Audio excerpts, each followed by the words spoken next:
You didn't know that?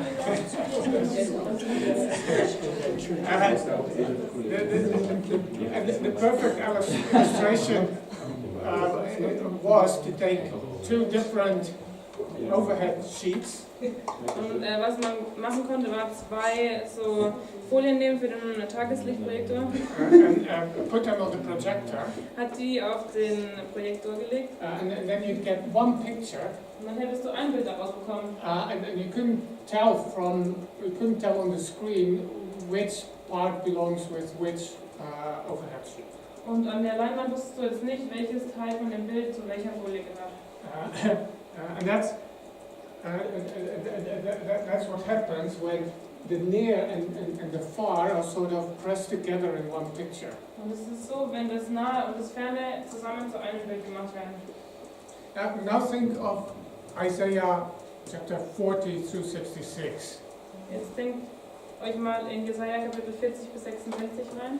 When you read through that, it sounds like, wow, this is it's a panorama of what God has in mind. Dann denkt ihr euch vielleicht, boah, das ist wunderschön, das ist wie ein Panorama, was Gott sich ausgedacht hat. Cyrus will come, he will liberate God's people from Babylon. Kyros wird kommen, er wird das Volk von Babylon befreien. They'll rebuild the temple in Jerusalem. Er wird den Tempel in Jerusalem wieder aufbauen. Will fill it with His glory. Gott wird den mit seiner Herrlichkeit erfüllen. The whole world will flock to Jerusalem. Die ganze Welt wird nach Jerusalem wandern. And somewhere in there is the servant pops up as well. Und irgendwo da drin kommt auch der Diener zum Vorschein. But you never guess that between Cyrus and the servant 500 years. Aber du wirst nie erwarten, dass zwischen Kyros und dem Diener 500 Jahre sind. And so we have exactly this combination that we talked about earlier, partial fulfillment and partial unfulfillment. Also haben wir jetzt gleich wieder diese Kombination, die vorhin schon da war. Teilweise ist es erfüllt und teilweise noch nicht. We have Cyrus, we have the servant. Wir haben Kyros und wir haben den Diener. Even though there was 500 years in between. Auch wenn da 500 Jahre dazwischen waren. And now we've been going for another 2000 years. Und dann kommen noch mal 2000 Jahre mehr. Some of these prophecies we read and we're blessed by them. We think they say something about our life. Manche der Prophetien lesen wir und wir denken, die sagen was über unser Leben aus. At the same time, it's kind of clear that that's really only a partial fulfillment. There must be more. Aber gleichzeitig wissen wir, dass es nur eine teilweise Erfüllung ist und dass da noch mehr kommen wird. So that's a very extensive example of foreshortening. Und das ist ein sehr großes Bild von Verkürzung. And so the fulfillment of Isaiah 40 through 66 takes many centuries to accomplish. Die Erfüllung von den Kapiteln Jesaja 40 bis 66 braucht viele Jahrhunderte, damit das Ganze erfüllt wird. There are stages to it. Da gibt es verschiedene Stadien. And it starts quite literally with a physical return from exile and rebuilding. Und es startet sehr wörtlich mit der Rückkehr aus dem Exil und dem Wiederaufbau.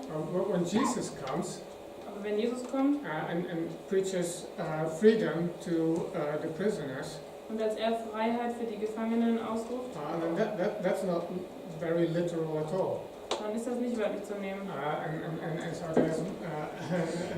there's a very different kind of fulfillment that then takes place in the stage following Jesus.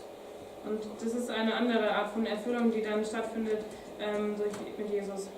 And I think we can assume that, because at the end stands the new heavens and the new earth, that we'll get a lot more physical and visible again. Und was wir annehmen können, ist, dass neuer Himmel und neue Erde noch mehr physisch auch greifbar werden. So the fulfillment of such a prophecy can actually be relatively complex. Und die Erfüllung von so einer Prophetie kann sehr komplex sein, sehr vielfältig. It's not just one event and then it's done. Es ist nicht nur ein Ereignis und dann war es das. It's often a process that involves certain stages. Es ist oftmals ein Prozess, der viele Stadien beinhaltet.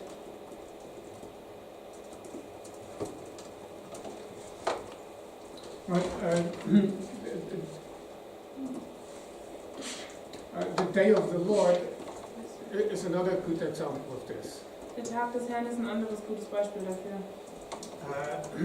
That is,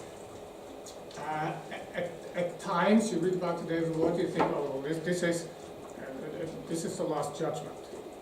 Also manchmal liest du von dem Tag des Herrn und denkst, es ist das letzte Gericht. But then there's other times where the day of the Lord actually is God's judgment on Samaria in 722 BC. Aber da gibt es andere Stellen, da liest du das und denkst, okay, das war Gottes Gericht in 722 vor Christus. Or the destruction of Jerusalem, or the destruction of Babylon. Oder die Zerstörung Jerusalems oder die Zerstörung von Babylon. Isaiah chapter 13. In Jesaja Kapitel 13. The destruction of the Babylonian Empire is the day of the Lord. Wo das babylonische Reich zerstört wird und als Tag des Herrn. That's also an example of combining what's near and what's far. Das ist auch ein Beispiel dafür, dass du zusammenbringst, was nah und was fern ist. When the historical day of the Lord on Babylon, Der historische Tag des Herrn bei Babylon. but some elements in this chapter sounds like, well, that's a bit more than what actually happened when Babylon was taken by Cyrus. Aber manche Elemente in diesem Kapitel hören sich anders an als das, was durch Kyros passiert ist. It's because that was not a very dramatic event. Denn das war nicht ein sehr dramatisches Ereignis. Cyrus took over, and the city continued to exist for several more centuries. Kyros hat übernommen und hat weiterhin das Königreich geführt für einige Jahrhunderte. So it looks like there too you have this combination of a historical event with something that is much bigger. Sieht also so aus, als hättest du hier was mit einem historischen, geschichtlichen Event zusammenzubringen ist, was noch größer ist. There's a small volcano and a big volcano. Da ist ein kleiner Vulkan und ein großer Vulkan. And they are projected upon each other. Und die sind zusammen eins geworden. Because the historical day of the Lord is sort of a foretaste or a manifestation of the final and ultimate day of the Lord. Der Tag in der Geschichte, der Tag des Herrn in der Geschichte, ist wie ein Schatten, den man sieht an dem Tag des Herrn. Just like the return from exile was sort of a beginning, a foretaste of the greater salvation that was still to come. Und was im Exil passiert ist, es war schon eine Voraussage für das, was noch in der Zukunft kommen wird. And so, even though in time they are widely separate, Und auch wenn die zeitlich unterschiedlich sind, they are related. They are of the same kind. sind die doch miteinander verbunden und sind die ähnlich. God's judgment on Babylon through Cyrus was a sort of a sign of the greater day of the Lord that is still to come. Gottes Gericht an Babylon durch den König Kyros war ein Zeichen für das, was später noch kommen würde. And so the prophets ignore time, and it sounds like everything happens all at once. Aber die Propheten ignorieren die Zeit und dadurch scheint es, als würde alles auf einmal passieren.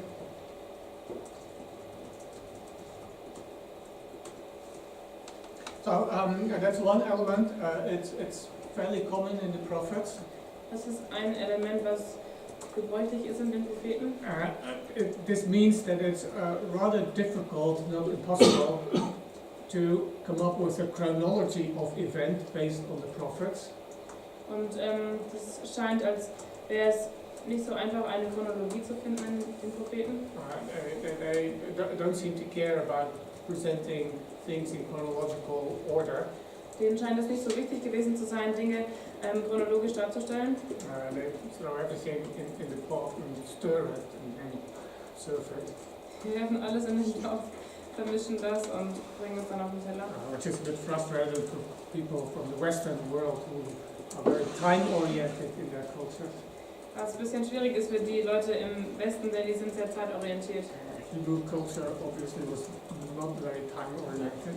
Aber die hebräische Kultur war das nicht. Except they were time-oriented in this sense, that they believed in an end, a final turning point.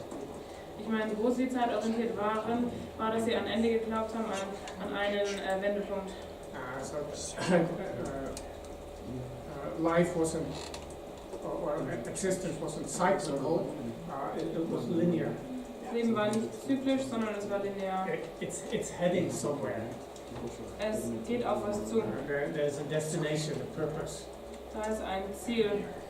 That's very basic in the Old Testament. Das ist ziemlich grundlegend im Alten Testament. Okay, so that's number one, foreshortening. Das ist die Nummer 1, Verkürzung. Now, the next thing the prophets often do, Was anderes, was Propheten oftmals tun, in order to speak about the future, you take something familiar that is something from the past. da wo sie über die Zukunft sprechen, nehmen sie was Bekanntes aus der Vergangenheit.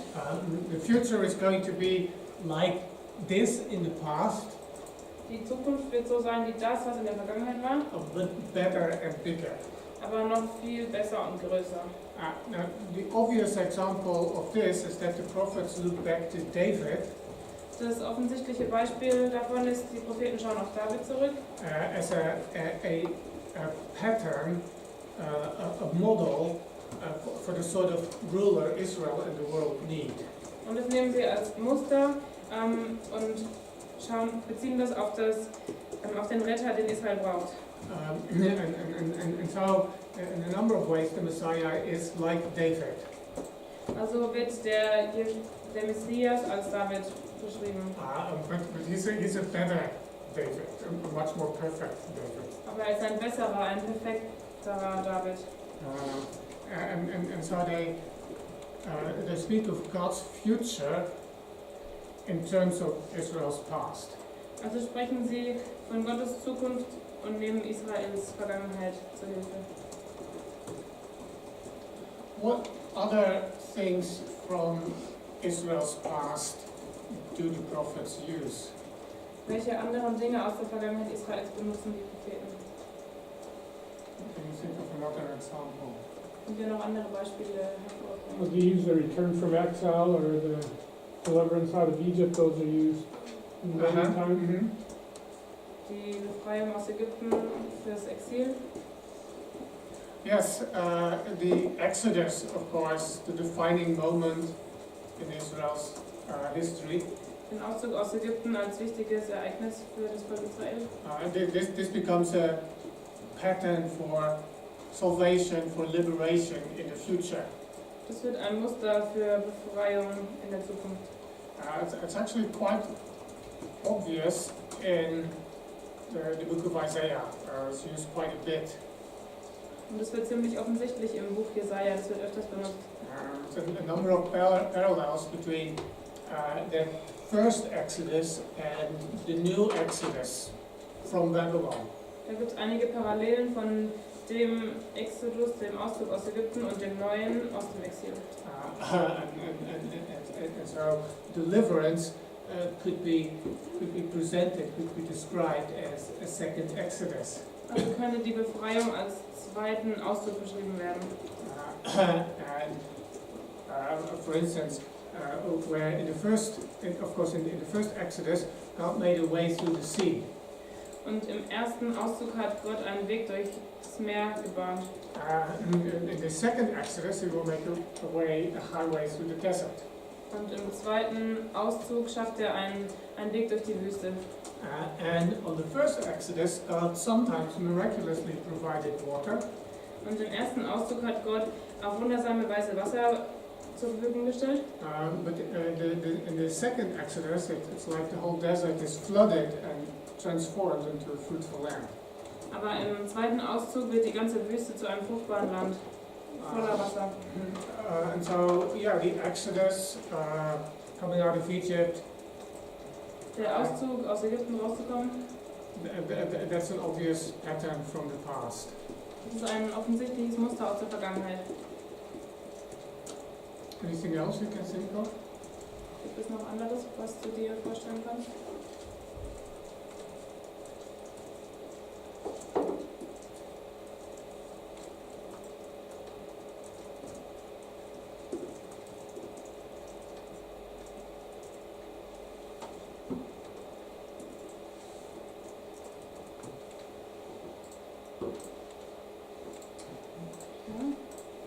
Pharaoh and the king had this English title.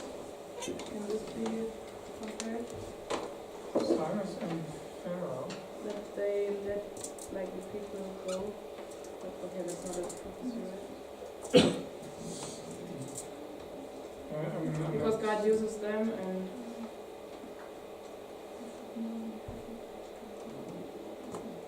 like they actually don't want, I think, they don't want to let them go, but they do because it's God's will. Cyrus freely lets the people go. So he wasn't forced to let them go, he freely let them go. So that's not really parallel, I think.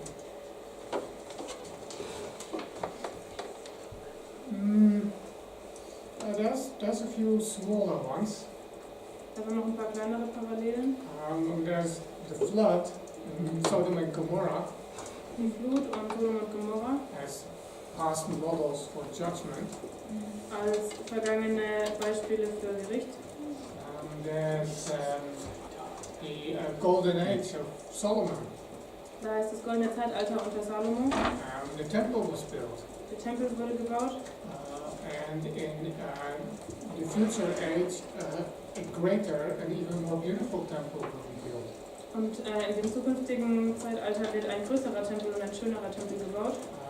And nations around Israel, especially Tyre, had helped Solomon to build the temple, provided material. Und die Länder um Israel herum, auch Tyrus, hat geholfen, um den Tempel wieder aufzubauen.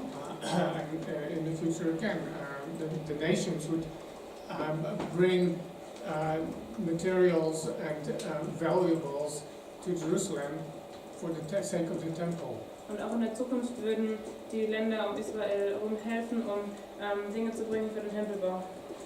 So there's a number of elements like these that the prophets, in a sense, recycle. Also da gibt es viele solcher Elemente, die die Propheten nochmal neu nutzen.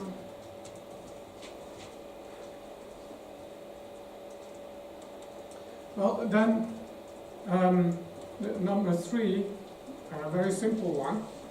Nummer 3 ist das Einfaches. I just turn things around.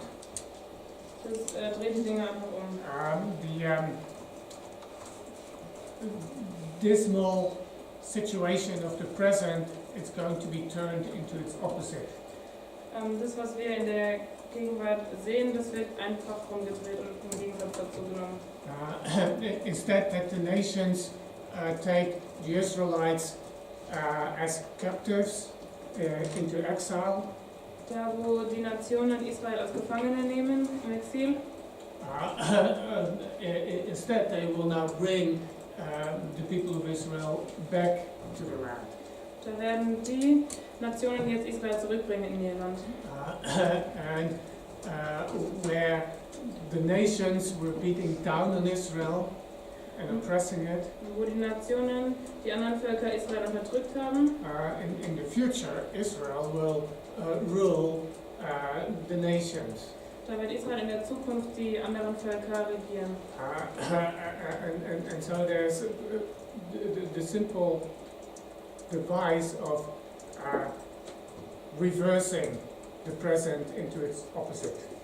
Also da ist das einfache Mittel von der Vergangenheit, dass man die umdreht und dadurch die Vergangenheit beschreibt. Die Zukunft. Instead of war, there will be peace. Anstatt dass da Krieg ist, wird es Frieden geben.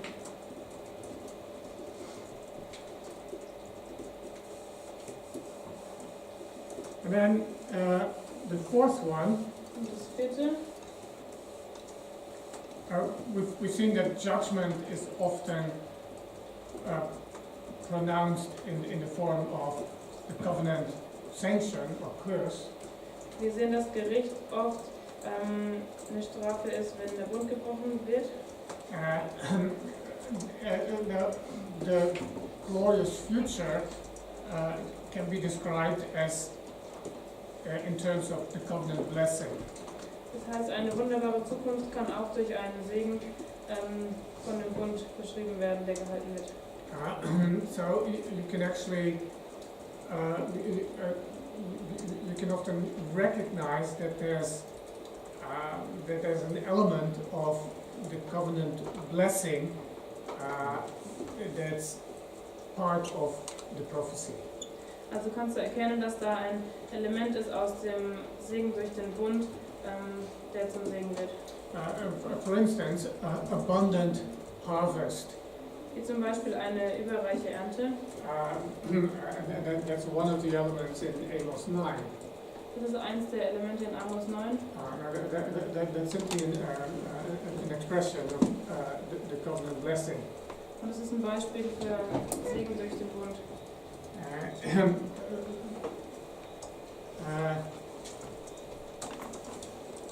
Sometimes it combines reversal and covenant blessing. Und manchmal wird es auch zusammengebracht, der Widerspruch und oder der Gegensatz und der Segen durch den Bund. The covenant curse is you will plant but someone else will eat. Also der Fluch durch den Bund, jemand anderes pflanzt, einer pflanzt und der andere wird es essen. You will build a house but someone else will live in it. Du wirst ein Haus bauen, jemand anderes wird darin leben. Now Isaiah turns this around. Jesaja dreht es It says, no longer will you plant and someone else will eat. Nicht länger wirst du was pflanzen und jemand anderes wird es essen, But the one who plants will eat. sondern der pflanzt, der wird es auch essen. No longer will you build and someone else will live in it. Nicht länger wirst du was bauen und jemand anderes wird darin leben, But you will build and you will also live in it.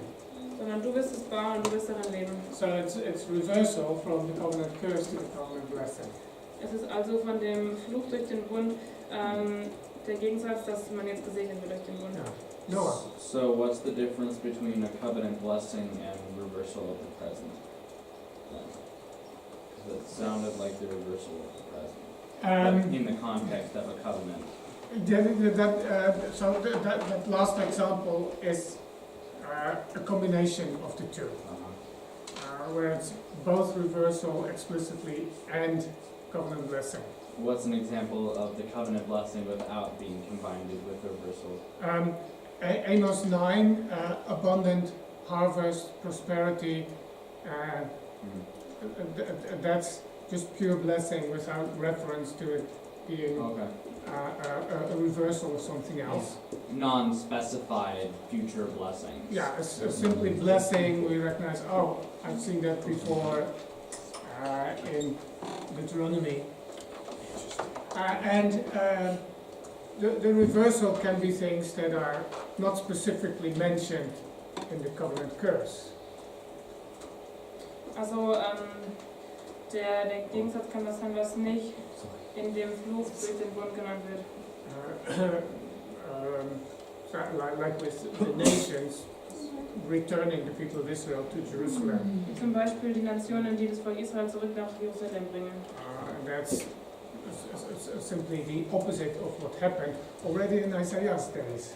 Das ist der Gegensatz zu dem, was schon in Jesajas Tagen passiert ist. Remember those 200,000 captives that Sennacherib claimed he had taken away from Judah. Wie zum Beispiel die 200.000 Gefangenen, die Sennacherib genommen hat, die zurückgekommen sind nach Juda.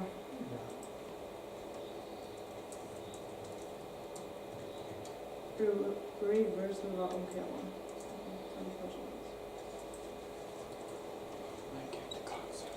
Okay, so that's just 4 characteristics, 4 elements in these prophetic portrayals of the future. Also das sind jetzt nur 4 Charakteristiken, wie man die Zukunft voraussagen kann. I would like to give you some time to look at a few examples of this. Ich möchte euch gerne Zeit geben, dass ihr euch Beispiele dafür anguckt. Just as a short workshop. Als kurzen Als kurze Aufgabe. So I'm going to give you a list of references. Also gebe ich euch jetzt ein paar Bibelstellen. With the assignment to look at them and see if you can identify which of these 4 elements appears in the verse. So dass ihr schauen könnt, welche dieser 4 Elemente findet ihr in dem Text. We'll take until the break 10:30.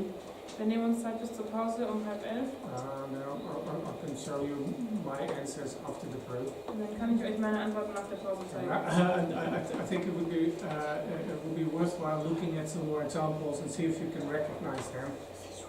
Ich denke, es wäre hilfreich, wenn wir uns ein paar Beispiele angucken zusammen. So it becomes a bit more concrete. Dass es ein bisschen konkreter und klarer wird. It's a long list. It's okay if you don't manage all of them. Wenn ihr nicht alle schafft, ist auch okay. I would suggest starting in the second column. Also fangen doch einfach mal in der zweiten Spalte an. And if you get that far, have a look at the first column as well. Und wenn ihr noch weiterkommt, dann könnt ihr die erste Spalte machen. But I'd start here. Ich würde hier anfangen. They're all from Isaiah. They're all from Isaiah, yes. Die sind alle aus Jesaja. So I'll leave this on the screen. Please use the time until 10:30, and then we can take our break. Lasst das am Beamer und dann nehmt euch doch Zeit bis um 10:30, dass wir dann in die Pause gehen können.